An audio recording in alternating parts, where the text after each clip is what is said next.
الرحيم إن هذا القرآن يهدي للتي هي أقوم ويبشر المؤمنين الذين يعملون الصالحات أن لهم أجرا كبيرا وأن الذين لا يؤمنون بالآخرة أعتدنا لهم عذابا أليما صدق اللہ العظیم۔ یہ 15ویں پارے سورہ بنی اسرائیل کی 2 آیتیں آیت نمبر 9 اور آیت نمبر 10 کی تلاوت کی گئی ہے۔ ان آیتوں کی مختصر سی تفسیر اور ان آیتوں میں اللہ تبارک و تعالیٰ کی طرف سے ہم بندوں کو دیے گئے مختصر سے پیغام کے تذکرے سے پہلے 2-3 باتیں اس ویڈیو کے اور اس چینل کے تحت ذریعے سے سبھی ناظرین کی خدمت میں کچھ باتیں 2-3 باتیں میں رکھنا چاہتا ہوں۔ پہلی بات تو یہ کہ بیماری کا جیسا عالم ہے، اور اس سے پہلے بھی آپ نے اس چینل کے ذریعے سے نشر ہونے والے پروگرامز میں اور ویڈیوز میں آپ نے دیکھا ہے کہ دنیا بھر میں جس پینڈیمک سے اور جس وائرس کی وجہ سے لوگ پریشان ہیں، ہماری حکومت نے بھی حفاظتی اقدامات اور حفاظتی ذرائع پر عمل کرتے ہوئے خاص طور سے ان جگہوں کو مکمل بند کیا ہے جہاں پر بڑے مجمع کے جمع ہونے کا خطرہ اور اندیشہ ہے۔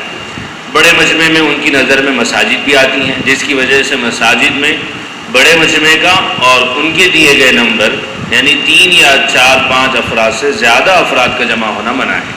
اسی مناسبت سے ہماری مساجد میں جو دروس قرآن ہوا کرتے تھے، دروس حدیث ہوا کرتے تھے، جمعے کی تقریریں ہوا کرتی تھی، ان ساری چیزوں سے میں اور آپ فی الحال محروم ہو چکے ہیں۔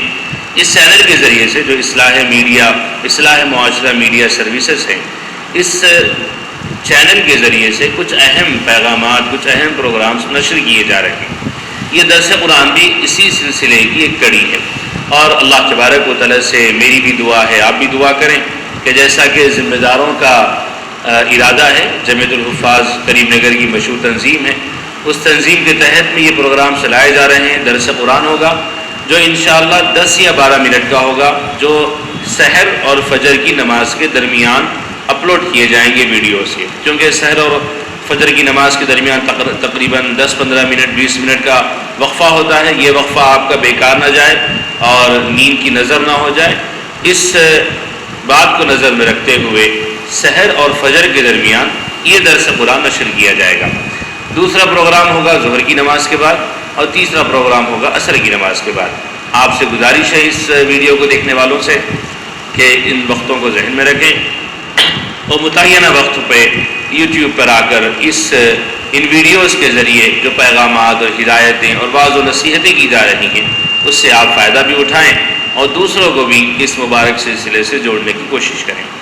دوسری بات ہمارے اس درس قرآن کے سلسلے میں وہ رکھنی ہے کہ ہمارا درس قرآن مجید کی منتخب اور چنندہ آیتوں کے ذریعے ہوگا، یعنی کوئی سلسلے وار سورہ اور آیتیں نہیں پڑھی جائیں گی، بلکہ قرآن مجید کی 6666 آیتوں میں سے کوئی ایک آیت 2 آیت منتخب کی جائے گی، وہ آیت آپ کے سامنے تلاوت کی جائے گی، اس کا خلاصہ اور مطلب بتایا جائے گا، اور اپنی ویڈیو کے آخر میں اس آیت کا ترجمہ پیش کر دیا جائے گا، اور پھر مختصر سے دعا پر یہ ویڈیو مکمل ہوگا۔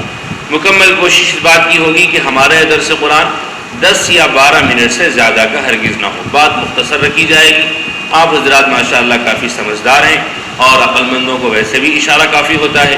جب مختصر سی باتیں آپ کے سامنے رکھی جائیں گی، اللہ تبارک و تعالیٰ کی ذات سے قوی امید ہے کہ وہ باتیں اللہ تبارک و تعالیٰ مجھ کو بھی سمجھا دے اور آپ کو بھی سمجھا دے، اور عمل کرنا میرے اور آپ کے لیے آسان ہو جائے۔ چلیے اس سلسلے کا پہلا درس قرآن شروع کیا جاتا ہے، جو 2 آیتیں آپ کے سامنے پڑھی گئی، سورہ بنی اسرائیل کی آیت نمبر 9 اور آیت نمبر 10 کی تلاوت کی گئی ہے۔ سورہ اور آیت کا نمبر اس لیے بتایا جا رہا ہے کہ مختصر سی تفسیر تو میں آپ کے سامنے رکھ دوں گا، لیکن جو سورہ اور آیت کا نمبر آپ کے سامنے رکھا جا رہا ہے، آپ کل کے درس قرآن سے پہلے 10-15 منٹ اپنا وقت ضرور نکالیں۔ اپنے گھر میں جو ترجمے والی قرآن شریف موجود ہے، اس ترجمے والی قرآن شریف کو آپ ہاتھ میں لیں اور یہ سورہ اور اس آیت نمبر تک پہنچیں، اور اس کا ترجمہ اور مطلب اپنی طرف سے ضرور پڑھیں۔ یاد رکھیے، جو چیزیں سنی جاتی ہیں وہ کچھ دیر تک یا کچھ گھنٹوں تک یا بہت ہوا تو کچھ دن تک ذہن میں اور دماغ میں رہتی ہیں، لیکن جو چیز بندہ خود اپنی محنت سے پڑھتا ہے، وہ چیزیں اس کے ذہن اور دماغ میں خوب اچھی طرح بیٹھ جاتی ہیں، اور اللہ تبارک و تعالیٰ نے ایسا نظام اور ایسا سسٹم بنایا ہے۔ بچوں کی نفسیات کے بارے میں، ان کی سائیکالوجی کے بارے میں لکھا ہے محققین نے اور ماہرین نے کہ بچے جو سیکھتے ہیں، بلکہ عام انسان جیسے سیکھتے ہیں، دیکھ کر سیکھنا ایک ہوتا ہے، سن کر سیکھنا ہوتا ہے، اور ایک دیکھ کر اور پڑھ کر سیکھنا الگ ہوتا ہے۔ آپ دیکھیں گے، سنیں گے تو آپ کچھ کم سیکھیں گے، لیکن پڑھیں گے تو آپ کے سیکھنے میں اور آپ کے فہم میں خوب اضافہ ہوگا۔ تو سورہ بنی اسرائیل 15ویں پارے کا پہلا سورہ ہے، تقریباً آدھے پارے تک یہ سورہ ہے، کافی مشہور سورہ ہے۔ مشہور سورہ اس مناسبت سے کہ اس سورہ کی پہلی آیت شب معراج کے موقع پر پڑھی جاتی ہے، سبحان الذی اسری بعبدہ لیلا من المسجد الحرام۔ یہ سورہ بنی اسرائیل کی پہلی آیت شب معراج کے اس واقعے کے سلسلے میں اللہ تبارک و تعالی نازل فرمائی ہے۔ یہ سورہ بنی اسرائیل سورہ کہف سے پہلے ہے۔ سورہ کہف مشہور سورہ ہے، وہ بھی جمعے کے دن اس کی تلاوت کی جاتی ہے، اور جس میں اللہ تبارک و تعالیٰ نے غار والوں کا واقعہ بیان کیا ہے۔ انشاءاللہ درس قرآن کے کسی دن اس اصحاب کہف والے قصے کو بھی موضوع بنایا جائے گا۔ سورہ بنی اسرائیل کی ان دو آیتوں میں اللہ تبارک و تعالیٰ نے قرآن مجید کے بارے میں بیان فرمایا ہے۔ اور قرآن مجید جیسا کہ ناظرین جانتے ہیں کہ قرآن مجید کو رمضان کے مبارک مہینے سے بہت مناسبت ہے۔ ایسی ہی مناسبت ہے، اس کو آپ مثال سے سمجھیے، جیسا کہ گرما کا موسم ہو اور گرمی ہونا لازمی ہے، اسی طرح اللہ تبارک و تعالیٰ نے رمضان کا مہینہ ہو اور رمضان کے مہینے کے ساتھ برکتوں کو لازمی رکھ دیا ہے۔ لیکن بعض مرتبہ ایسا ہوتا ہے، اور اس ٹیکنالوجی کے دور میں آپ اس کو اچھی طرح سمجھ سکتے ہیں۔ ایک آدمی اپنے گھر میں اے سی خرید کر لائے اور اپنے گھر میں اے سی لگا لے، اپنے کمرے میں اے سی لگائے، اور اے سی کا ٹیمپریچر وہ 20 یا 22 رکھ لے، تو باہر ٹیمپریچر 40 یا 42 ہوگا، لیکن اس کے کمرے میں جو گرمی ہوگی وہ بالکل بھی نہیں ہوگی۔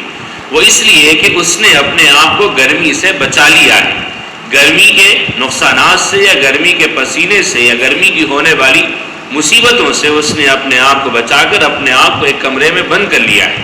آپ اس مثال کو الٹا سمجھ لیجئے۔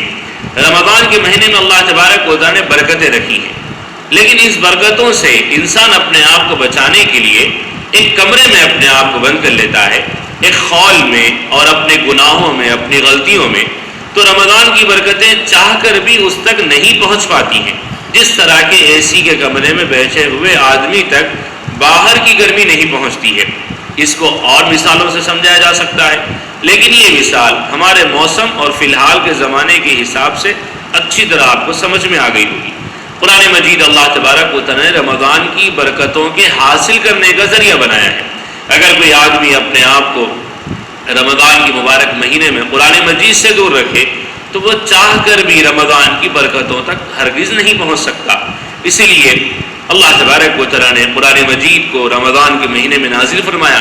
ارشاد فرمایا دوسرے بارے میں، سورہ بقرہ کی آیت ہے، شہر رمضان الذی انزل فیہ القرآن، کہ رمضان کا مہینہ وہ مبارک مہینہ ہے جس میں قرآن مجید کو نازل کیا گیا، اور یہ قرآن مجید لوگوں کی ہدایت کا ذریعہ ہے۔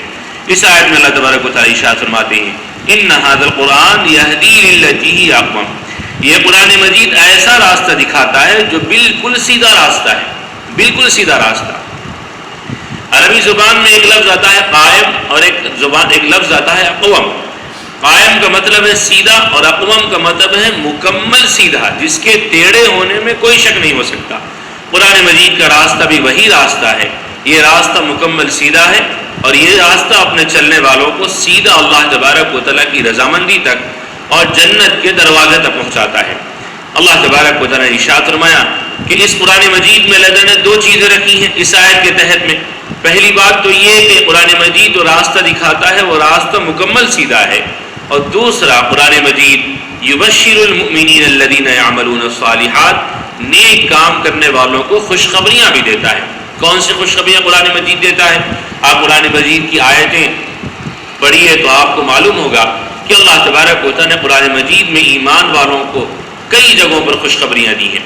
کہیں خوشخبری دی ہے کہ اللہ تبارک و تعالیٰ نیک کام کرنے والوں سے راضی ہو جاتے ہیں، کہیں ارشاد فرمایا کہ اللہ تبارک و تعالیٰ نیک کام کرنے والوں کو جنت کے محلات عطا فرماتے ہیں، کہیں اللہ تبارک و تعالیٰ نے ارشاد فرمایا کہ نیک کام کرنے والوں سے اللہ تبارک و تعالیٰ کبھی ناراض نہیں ہوتے، کہیں ارشاد فرمایا کہ اللہ تبارک و تعالیٰ نیک کام کرنے والوں کی کمائیوں میں برکتیں دیتے ہیں، کہیں فرمایا کہ ان کی صحت میں برکتیں ملتی ہیں.